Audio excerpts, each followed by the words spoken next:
You all may be seated.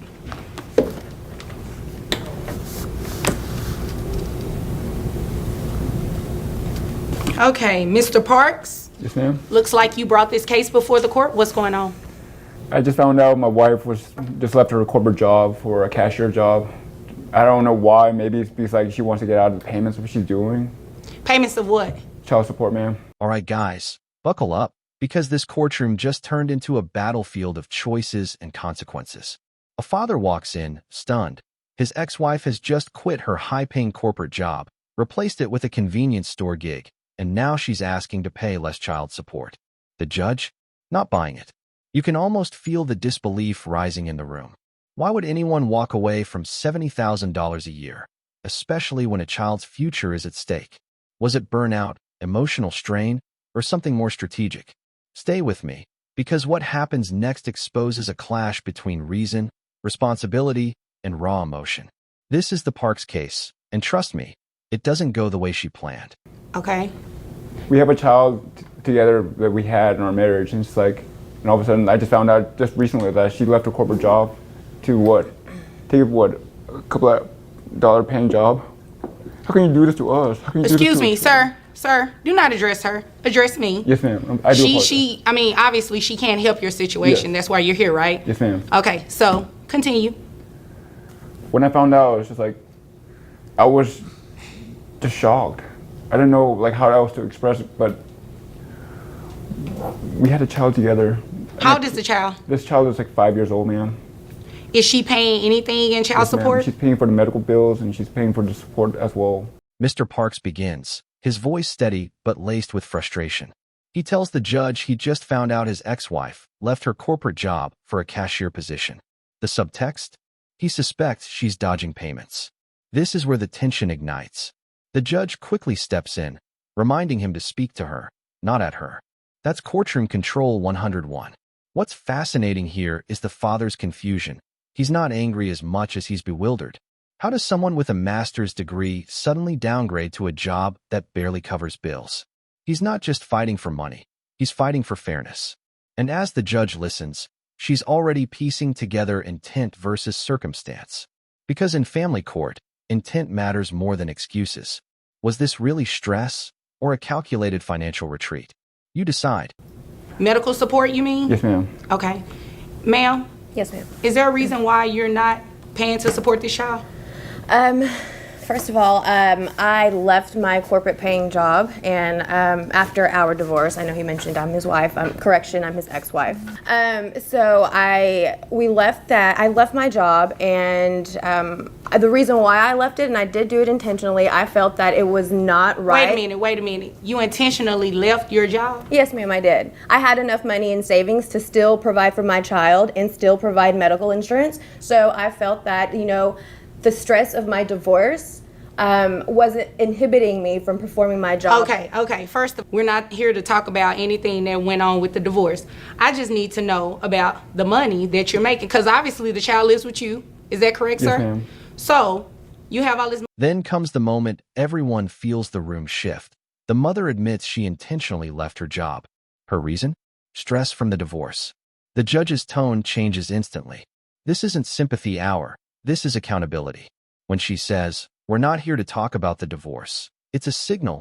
Emotions don't pay child support. Income does. Now, the facts unfold. She used to make $70,000 a year. Now she earns $30,000 as a head clerk. That's not a demotion, that's a decision. And the judge knows it. You can hear it in her questions, each one slicing through the justifications like a scalpel. A master's degree holder choosing a job that only needs a high school diploma? That's not stress. That's strategy. But is it self-preservation or manipulation? Money and saving. Let's talk about it. Okay. How much did you make at your last job? I annually $70,000. $70,000, okay. And that's your only job? It was my only job. Now I work at a convenience store. Head clerk. Doing what? Head clerk. Head clerk. Okay, how much are you making now? About $30,000 a year. $30,000. And what type of education do you have? I have my master's. You have Again, the stresses of the divorce inhibited me from doing my job. Okay, don't say that again. You already said that once, and we moved on from that. So, You're now making $30,000 a year, and you think that I should base child support on $30,000 instead of the 70 that you intentionally stop working at? Well, that is my annual income now, 30,000. That's your annual income now. When did you start working at your corporate job? A year ago. A year ago. How long were you there? I was there for about 8 years. 8 years with the master's degree at a head clerk position. It's such as, do you High need school a diploma. degree? You just need a high school diploma. to High work school as a house diploma, clerk. Yes, and you head have a clerk. master's degree. I'm not about to play with you. I'm not about to play with you. $70,000 a year. You said you covered a child on health insurance. How much is that? $300 a month. $300 a month. Ma'am, I'm going to make you pay child support. You came obviously in this courtroom to Well, waste my time. I have a question. How come I have to get a Now it gets uncomfortable. The judge's patience starts thinning. The mother repeats her stress defense, and Judge Bundy cuts her off hard. Don't say that again. That line alone says everything. She's seen this before. Parents underreporting income to dodge child support. It's called voluntary income reduction, and legally, it doesn't fly. What's striking here is how calmly the judge dismantles her case, step by step. 8 years of corporate experience, a master's degree, and now a self-imposed pay cut? It's like watching logic go head-to-head with emotion. The mother keeps talking about feelings. The judge keeps talking about math. In the eyes of the law, your earning capacity matters more than your current paycheck. So here's the real question. Is emotional pain ever a valid reason to walk away from financial duty? you said? Okay, thank you. So moving right along, $70,000 a year, excuse me. I put your I'm gross not making $70,000 a month anymore. I'm making $30,000 a year now. You're making $30,000 a year now, but ma'am, you intentionally work at a job that pays you less. And you think that you're gonna come in this courtroom and you pay a less amount when you're capable of making the $70,000 with a master's degree? You made that up.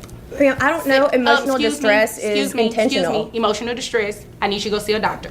Okay, so your gross is $5,833.33. Based on that $70,000, I'm going to give you that you stated. Brings your net to $4,497.98. How many children? One. One child. Okay. 20%. $899.60 is going to be your monthly child support obligation that you're going to pay each month to this man. And then, Judge Bundy lays down the numbers like a hammer. She recalculates the mother's child support not on her current $30,000, but on her previous $70,000 salary. That's a major legal turning point. In plain terms, the court says, you could earn more, so you will be treated as if you do. $899.60 a month. That's the new obligation. The mother looks stunned, but the judge isn't done. She reminds her, you came into this courtroom asking for less, but left owing more. That's what happens when the truth of your choices catches up in front of a gavel. The judge calls it wasting my time. But honestly, she's sending a message. Don't use the system to escape responsibility. So now I've got to ask, did justice win today? Or did empathy lose? You looking confused, and I don't understand why you looking I'm at me not looking like that. confused. You said what you're saying, and I'm okay. I'm taking it all in. Oh, okay. Congratulations. Thank now, you. do you have anything further? No, ma'am. That's it? Yes, ma'am. That's it from you? Okay, if there's nothing further, you all are dismissed. All right, thanks so much. You're welcome. And that's where the gavel falls. Judge Bundy's decision wasn't just about money. It was about integrity. This case proves one thing. In family court, you can't rewrite your paycheck to fit your comfort zone. Responsibility doesn't shrink with stress. The child's stability stays at the center, no matter how messy the adults get.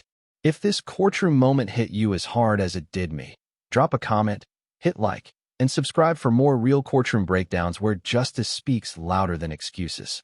Because in Judge Bundy's courtroom, actions always tell the truth.